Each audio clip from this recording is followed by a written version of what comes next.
ஏய், எதுக்குடி அழுதுகிட்டு இருக்க? இந்த பாருங்க உங்க பிரார்த்தனத்தை இத்தோட நிறுத்தி விடுங்க சொல்லிவிட்டேன். நான் என்ன பிரார்த்தனை பண்ணேன்? உங்களாலதான் காலையில காய்கறி கடைக்காரத்தை திட்டுவாங்க. அவர் எதுக்கு உன்னை திட்டினாரு? காயை வாங்கிவிட்டு கையில காசு கொடுக்கல திட்டாம கொஞ்சம் அவ்வளோ. சரி விடு, கையில காசு இல்லாட்டி என்ன, நான் தான் போன்ல இருக்குன்னு சொல்லிட்டு தானே போனேன். இந்த பாருங்க எரிச்சல கலப்படாதீங்க. நான் அக்கு வேற ஆடி வேற பாத்துட்டேன். 10 ரூபா கூட இல்ல.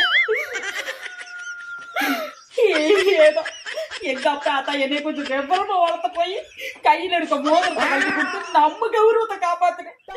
மோதிரத்தை கட்டி கொடுத்தியா? எந்த காய்கறி கடைக்காரனே தெரியலையே, உன்னை வந்து வச்சுக்கிறேன். நம்மதே காய் வாங்கிட்டோம்ல, இப்ப இதுக்கு ஓடுறாரு. ஏங்க காய்கறி கடை பாத்தீங்கன்னா கொடுத்த தக்காளி எல்லாம் சூத்தான்னு சொல்லுங்க.